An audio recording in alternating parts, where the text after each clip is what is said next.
Hello, welcome to What the Folk. It's a new month, which means new theme. And this month I'm pleased to bring you Arthur month. So for the month of September, we're bringing you all manner of Arthuriana. To begin with, I'm reading a couple of chapters from Book 9 of Geoffrey of Monmouth's Historia Regum Britanniae. Stuff one. But anyway, that book, fairly important, was the basis for most of the Arthur legend in later centuries. It was also very popular during the Victorian Revival. It's also not the first time we referenced this book on What the Folk. My first What the Folk episode came from the Historia Regum Britanniae, or History of the Kings of Britain, if you want to talk, if you want to discuss it in English. Philistines. Whatever. I couldn't actually find an original Latin copy to read from. I did try. I did. So, here's my reading. I hope it sets off the month to a good start. Enjoy. Historia Regum Britanniae by Geoffrey of Monmouth. Book 9, Chapter 1.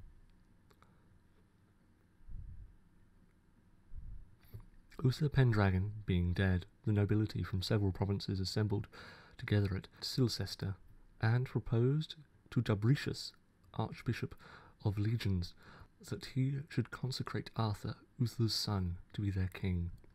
For they were now in great straits, because upon hearing of the king's death, the Saxons had invited over their countrymen from Germany, and under the command of Colgrin were attempting to exterminate the whole British race. They had also subdued all that part of the island which exceeds from the Humber to the Sea of Caithness. Dubricius, therefore, grieving for the calamities of his country, in conjunction with the other bishops, set the crown upon Arthur's head. Arthur was then 15 years old, a youth of such unparalleled courage and generosity, joined with that sweetness of temper and innate goodness, as gained him universal love. When his coronation was over, he, according to usual custom, showed his bounty and malevolence to the people, and such a number of soldiers flocked to join him, that his treasury was not able to answer that vast expense. But such a spirit of generosity joined with valour can never long want for means to support itself.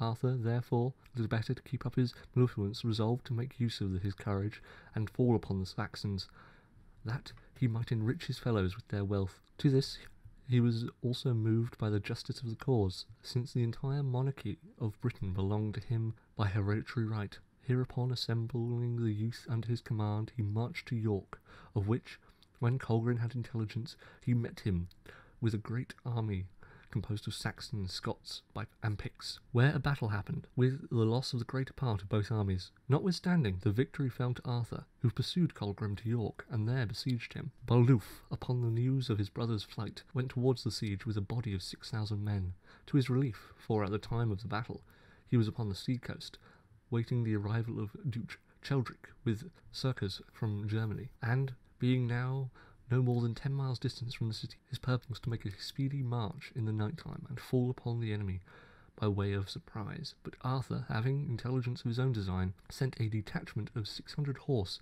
and 3,000 foot under the command of Cador, Duke of Cornwall, to meet him the same night. Cador, therefore, falling into the same road along which the enemy was passing, made a sudden assault upon them, and entirely defeated the Saxons and put them to flight. Baldulf was excessively grieved at the disappointment in the relief which he intended for his brother, and began to think of some other stratagem to gain access to him, in which, if he could but succeed, he thought they might concert measures together for their safety. And since he had no other way for it, he shaved his head and beard, and put on the habit of a jester with a harp, and in this disguise walked up and down the camp, playing upon his instrument as if he had been a harper. He thus passed unsuspected, and little by little went up to the walls of the city, where he was at last discovered by the besieged, who thereupon drew him up with cords and conducted him to his brother. At this unexpected though much desired meeting, they spent some time joyfully embracing each other, and then began to consider various stratagems for their delivery. At last, just as they were considering their case desperate, the ambassadors returned from Germany, and brought with them